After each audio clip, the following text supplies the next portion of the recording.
Si bien la misión de este programa es rescatar incidentes históricos, curiosos, extraños, divertidos o simplemente interesantes, cuya relevancia merezca su investigación y presentación, este segmento no lo conforma un hecho, sino un personaje cuya extravagante vida representa en sí una colosal anécdota. Hoy presentamos Salvador Dalí, genialidad o locura.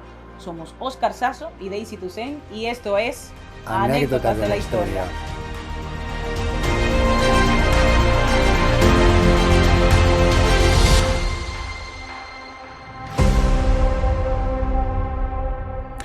Salvador Felipe Jacinto Dalí y Doménech. Unos le catalogan de esquizofrénico delirante, otros de exhibicionista programado, muchos de ser un artista adelantado a su tiempo, pero la mayoría lo reconoce como un genio, por mucho que él mismo llegara a manifestar. La única diferencia entre un loco y yo es que yo no estoy loco. Nuestro personaje nace en el año 1904 en Figueras, un pueblo de la comarca catalana de l'Empordà, Gerona, y asegura que conserva recuerdos de su etapa intrauterina. Su padre era un notario de carácter estricto, su madre, más sensible, siempre apoyó y alentó sus inclinaciones artísticas. Sin embargo, desde que tuvo uso de razón, le hicieron creer que era la reencarnación de su hermano fallecido 9 meses antes de que él naciera. Por supuesto, llevaba su mismo nombre, Salvador Dalí. Crecer con ese estigma debió convertirle en un niño tímido y consentido. En los accesos de vergüenza solía correr de manera alocada haciendo molinetes con los brazos, pero al tiempo también se iba convirtiendo en un pequeño tirano, ya que disfrutaba provocando a sus padres, fíjese, escondiendo sus propias heces por todos los rincones de la casa y también con deliberadas micciones nocturnas que se hacía en la cama pues hasta los 8 años para mortificar a su padre, quien le había prometido un triciclo rojo si dejaba hacerlo. Según él, excentricidades para constatar que no era el muerto. En fin, ya entonces iba apuntando maneras. En 1919, cuando solo contaba con 14 años, participó en una exposición provincial con una colección de dibujos a carboncillo. Luego acabó su bachillerato en el Instituto Ramón Muntaner y 2 años después, cuando tenía 16, murió su madre de un cáncer de útero. Tal y como manifestó el artista, fue el golpe más fuerte que recibió en su vida. Su padre se casó enseguida con la hermana de su difunta esposa, unión que Dalí nunca probó. A pesar de su casi enfermiza timidez, aseguraba que quería ser cocinera, con A. Más tarde que Napoleón Bonaparte y después que el propio Dalí. Lo que tenía claro es que quería ser un genio. Escribiría más tarde en su diario: terminaré el bachillerato deprisa, si hace falta haré 2 años en uno, después me iré a Madrid, a la Academia de Bellas Artes, y allí pienso pasar 3 años trabajando bien duro. Luego ganaré una pensión para irme 4 años a Roma y al volver seré un genio y todo el mundo me admirará. Eso es lo que afirma.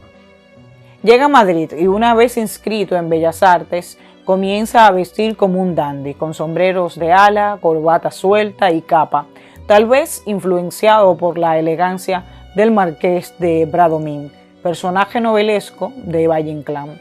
Decidido a escapar de la mediocridad, no quiere que le vean como un tipo vulgar y vence su timidez, pasando por el joven raro, histriónico y especial que pretende.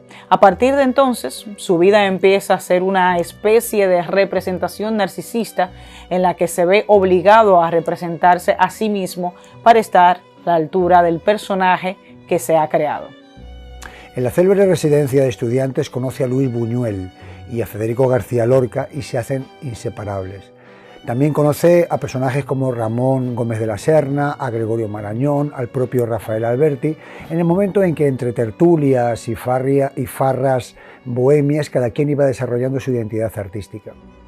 Como dato curioso, cabe resaltar que Dalí se presentó a un examen oral en la Escuela de Bellas Artes, ataviado con una extravagante chaqueta americana y una gardenia en el ojal de la solapa.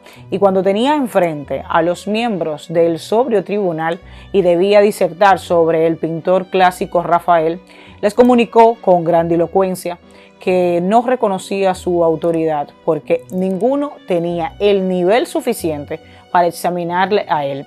Claro, fue expulsado inmediatamente, pero de alguna manera era lo que pretendía, porque él deseaba continuar su formación en el extranjero. En ese momento quería ir a París, para disgusto de su padre. El vínculo entre Dalí y Lorca había llegado a ser tan estrecho que muchos historiadores, como por ejemplo el británico Ian Gibson, aseguran que se acercaba mucho al enamoramiento. No obstante, si bien la homosexualidad de Lorca era notoria y manifiesta, las preferencias de Dalí eran mucho más difíciles de catalogar. Y por el contenido de las cartas entre ambos, que el periodista Víctor Fernández pudo recopilar, dice reflejar el juego de seducción entre dos genios. El propio Dalí reconocería que era la historia de un amor erótico y trágico por el hecho de no poderlo compartir. También reconoce de manera muy explícita que el poeta granadino trató 3 veces de tener relaciones con él, pero este declinó porque aseguraba le resultaba muy doloroso.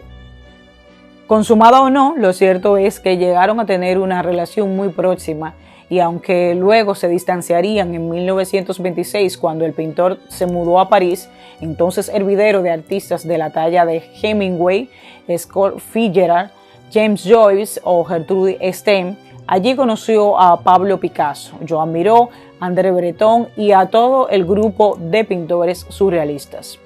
Con Luis Buñuel, viejo compañero de la residencia de estudiantes, colaboró con su película surrealista Les Chiens Andalous. En 1929 conoce al pintor Paul Éluard y a Gala, su pareja, una mujer de origen ruso de quien Dalí se enamoraría platónicamente. Ese mismo día la citó para la mañana siguiente en la playa. Decidió prepararse para el encuentro de una manera totalmente simbólica. Fíjense, se arremangó la ropa para hacer resaltar su bronceado. Eso no es nada. Se puso en el cuello un collar de perlas y en la oreja un geranio rojo. Se cortó al afeitarse una axila y luego se embadurnó el cuerpo con su propia sangre y luego agregó mistura de cola de pescado, estiércol de cabra y aceite, no sé cuántas cosas más. Y el caso es que debió de funcionar porque al final se fueron a vivir juntos a partir de ahí y Gala se convirtió en su amante, su amiga, su modelo y su musa para toda la vida. Su padre desautorizó la unión argumentando que era 10 años mayor que él, casada y con un hijo. Tampoco aprobaba en él la actitud irreverente y su propuesta artística tendente a la degeneración social. Finalmente terminó desheredándolo y Dalí entonces lo visitó y cuando abrió la puerta le entregó un preservativo recién usado y le dijo: toma, ya no te debo nada.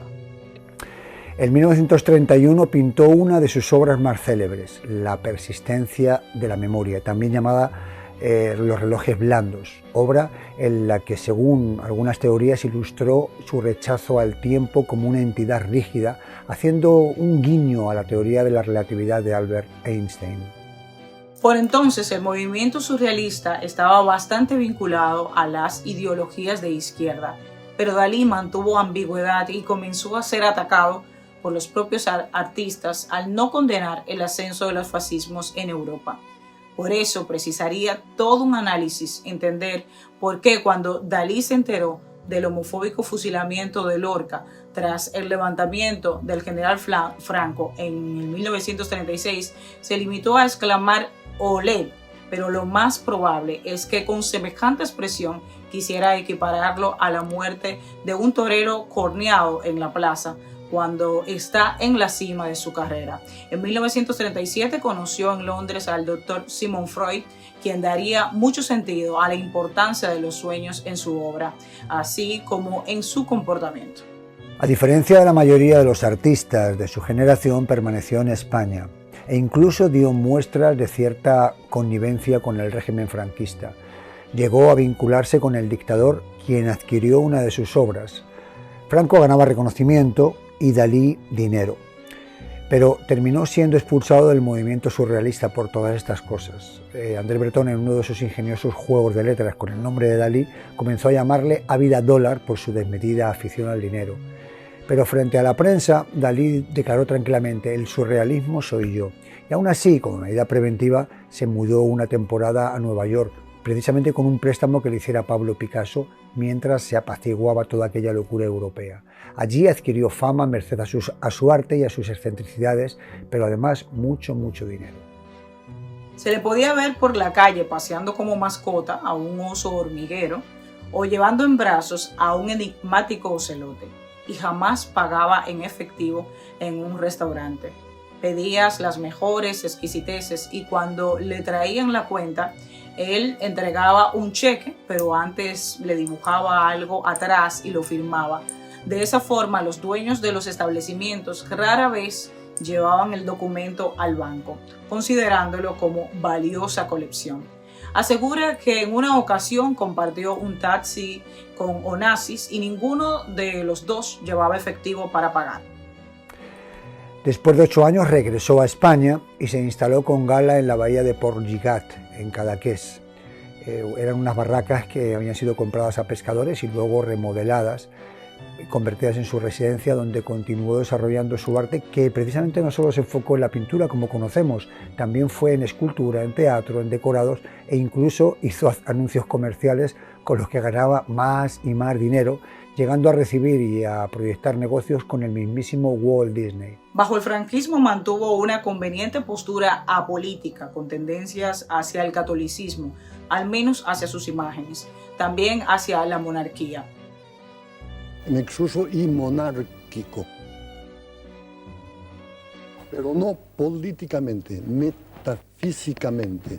Y bueno, en 1982 el rey Juan Carlos I le concedió el título de Marqués de Dalí de Púbol, que el artista agradeció con un dibujo titulado Cabeza de Europa. En 1970 el alcalde de Figueras le solicita la donación de algunas de sus obras para la ciudad, pero el pintor le ofrece directamente un museo entero, y así se proyecta el futuro Museo Dalí en un viejo teatro donde él mismo, muy joven, expusiera sus primeras obras. El recinto abrió sus puertas en 1974, siendo visitado por miles de personas cada año. Su salud se deterioró mucho tras la muerte de Gala en 1982 y el 23 de enero del 89 falleció mientras escuchaba su disco favorito Tristán e Isolda de Richard Wagner. El cadáver fue embalsamado y sepultado bajo la cúpula geodésica en el Museo Dalí. En cuanto a su emblemático bigote, se dice que comenzó como inspiración de 2 imágenes. Una, la de Josep Marguerit, que es un militar catalán cuyo retrato decoraba la casa de su padre, y otra, su idolatrado pintor sevillano Diego Velázquez. Resulta curioso que en la famosa serie televisiva La Casa de Papel se adoptara la imagen de Dalí para las máscaras que usaban los protagonistas como emblema de resistencia. El pintor tal vez se resistió a las conveniencias sociales impuestas por la época, mientras que en Los asaltantes de la serie española su resistencia se dirige más al sistema económico impuesto por los bancos. Como quiera que sea, Salvador Dalí se inmortalizó por su inconmensurable e indiscutible arte, pero también por su vida excéntrica y, como no, surrealista, la cual constituyó en sí una auténtica anécdota de la historia.